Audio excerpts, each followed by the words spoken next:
家の中にその香りでね幸せを共有したい。あなたもコーヒーに恋をしてほしい。この人は日本に収まってない人なんだな。広告って意味あるの？今までと一緒だったら今までと変わんないじゃないですか。今使用してる広告だけで出会えてるお客様って本当にごく一部かなと。悩むぐらいだったら最初にもうボタンを押しちゃえと思ってて、一歩が踏み出せたらいいんじゃないかな。スペシャルティーコーヒーを日本の文化にしていけたらいいなって思ってまして。創業57年を誇るサザコーヒーは茨城発祥の自家焙煎コーヒー店。コロンビアに自社農園を持ち、豆から徹底的にこだわった最高の一杯を提供している。2代目の鈴木太郎社長は最高級の豆を競り落とす情熱家であり、大学でコーヒーの香りを科学する研究者の顔も持っている。僕農学部出てコーヒー屋とか普通に考えてなくて農家やりたかったんですけども、うちの父何を思ったか、コロンビアにコーヒー農園やるって言って、コロンビアに行ったらコーヒー植物だし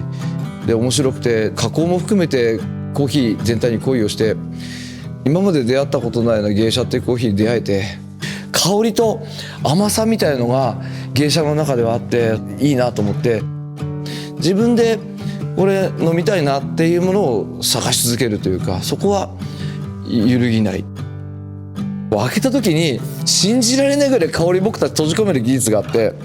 うまいと思うものをちょっと共感してもらえたらなと思うんで、家の中にその香りでね幸せを共有したいみたいな。あなたもコーヒーに恋をしてほしい。各国から、取り寄せた生豆をですね焙煎加工して、美味しいコーヒーを作るのが仕事です。だいたい1日1トンですね。でも品質高いのは間違いないんで、それが伝われば一番嬉しいです。まずサザコーヒーといえばスペシャルティーコーヒーの深入り。やっぱ幸せは香りからって、もう開けた瞬間から飲む前から始まってるし、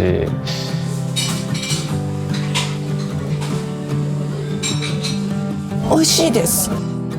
香りとか味わいとか、それまで知ってたコーヒーと全然違ったんです。ここのを飲むとあまり他のものを飲めなくなっちゃいますよね。本当に茨城を代表する、コーヒーっていうか、地元に根付くサザコーヒー。その反面 EC は全くの素人で、コロナ禍に危機に直面する。どれほど情熱を持ってコーヒーを作っても、お客様に届けることと商品のクオリティは別物だった。すごい商品があるのにうまく伝えられない。良い商品を作るだけでは届かないんです。コロナ禍月に7000万円もの大きな赤字を出してしまって、できることをひたすらやらなければという気持ちでした。プリンセス将軍？プリンセス将軍、ちょっとイルミネ濃かったね。ちょっと見てみます。ちょっと待っててくださいね。アマゾンの20のそうですね。アマゾンを始める前は自社サイトで販売してたんですけど、常連客だけではやっぱ事業伸びていかないんで。新しいお客様に出会うなら、日常的に人が集まる場所、アマゾンがいい。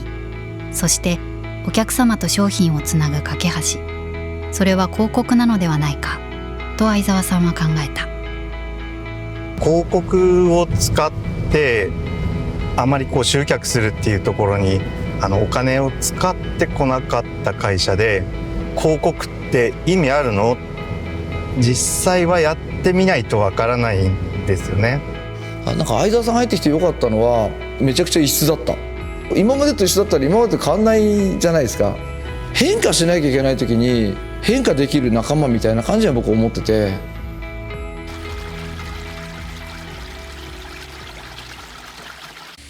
6歳から釣りを愛してやまない相沢さん。釣りと広告はよく似ているところがあるそうだ。私も釣りやってると水面見ただけだと魚って見えないこと多いんですよ。でも想像して、でここにはもしかしたらいるんじゃないかなって考えて垂らして、で何回かチャレンジしてみると思った以上に大きい魚が釣れたりとか、そういうこともあるので、これって広告も似てるなと思ってまして、自分たちの力で新しいお客様への架け橋を作る。相沢さんはまずスポンサープロダクト広告の運用を始めた。恐る恐るなんとなくやっていた広告が数字によって意思決定の武器になり、再現性が確認できるようになりました。売れる時は売れる、売れない時の原因がわからないから脱却していきました。広告戦略が実を結び、集客は改善。中でも夏のアイスコーヒーはヒーロー商品へと成長を遂げた。商品を作ってすぐ売って発送するというスピード感も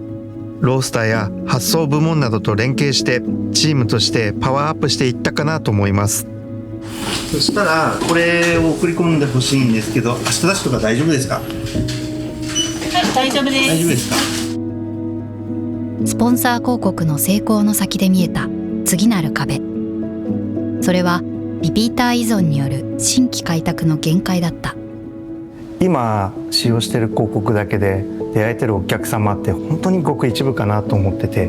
もっと新しいお客様と出会いたい。アマゾンでコーヒーを探す約800万人のうち、サザコーヒーと出会うのはわずか 1%。 この 1% の壁をどう打ち破るか。やっぱり知ってもらってから購入するに至るまでちゃんと一貫した仕組みがないとやっぱ購入してもらえないんじゃないかなと思っていて、相沢さんが導き出した答えはフルファネルだった。新しいお客様に出会いたかったので Amazon DSP 広告を導入しました。 AMC を導入することによって効果を可視化できたので社内への説明がしやすくなりました。その結果広告予算の獲得がしやすくなりました。その AMC が思わぬ答えをもたらした。スポンサーブランド広告を見たお客様は見ていないお客様と比べてその後スポンサープロダクト広告から購入する確率が 5.8 倍にもなることが分かった。直接売り上げにつながる広告だけでいいのではという迷いは消えた。今まではその最後のクリックのところしか見えてなかったんですけども、また違う広告を経由して購入に至ってくれた。フルファネルの価値を感じた瞬間だった。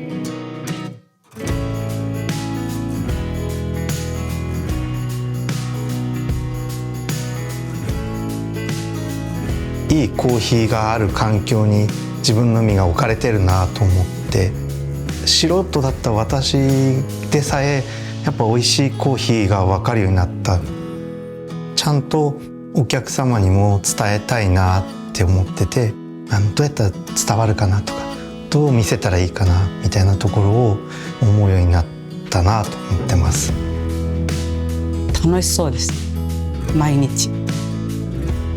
好調の波に乗るサザコーヒー。その勢いはさらに加速する。2025年9月ジャパンバリスタチャンピオンシップで本間圭佑さんが優勝。さらにジャパンブリュワーズカップでは飯高航さんが頂点に立った。一つの企業による同じ年のダブル優勝は国内大会史上初の快挙。熱気を追い風に相沢さんもまた未来に向けた新たな一歩を踏み出した。魚釣りでいうと同じ場所で釣ってても釣れなくなってしまったりとか数増えないんですよね。だから自分たちも新しいところに行って新しいお客さんを見つけなきゃいけないかなと思ってて、広告でいうとプライムビデオ広告なのかなと思って、もっともっとたくさんのいろんな広告を使って新しいお客様と出会えたらいいなって思ってます。実店舗でコーヒー入れてても届かない人にきっと届くことができると思ってるんですね。私たちのやってることっていうのが届くっていうことはもう本当に嬉しいですし、オンラインだけの世界と店舗っていうのは分かれるというよりはより密になっていくことで相乗効果があるのかなとは思ってます。踏み出すまでは本当に怖い。やり始まっちゃうと意外とやりながら修正したりとか、チャレンジができた理由はやっぱり社長の後押しが強かったなって思うんですよね。楽しい方に向かって全速力で走っちゃうみたいなのはあるかもしれないですね。悩むぐらいだったら最初にもうボタンを押しちゃえとは思ってて、こう2つの分かれ道あった時にこっち選んだ時にずーっとこっち気になるじゃないですか。気がついたらなんかこうなんかそんなことあったみたいな感じにはなってるって思う。だってあんだけあの時あれ気にしたよねなんて結構あって、なんかその目の前の景色でもうなんか生きるの精一杯みたいな。最初社長がやってること理解できないことも結構あったりして、世界を先取りしてたんだなって思うことが結構多い。この人は日本に収まってない人なんだなって感じたんですよね。海外にいて買い付けしている鈴木太郎がすごくて、やって失敗したらそれは経験でしょっていうスタンスなので、まずやってみるっていうところですね。完璧じゃなくていいんだなってすごい思っているところがあります。点から線へ、そして面へ。社長の思いから始まり、ロースターやバリスタが丁寧に紡いだ物語。そのブランドストーリーを EC チームがお客様の日常へと届けていく。やってみてそこからまた結果を見て迷えばいいし、ただその一歩が踏み出せたらいいんじゃないかな。夢はスペシャルティーコーヒーを日本の文化にしていけたらいいなって思ってまして、本当に美味しいコーヒーをまだまだ知らない人たちがたくさんいるはずなんです。だからそれを一人でも多く伝えられたらいいなって思ってます。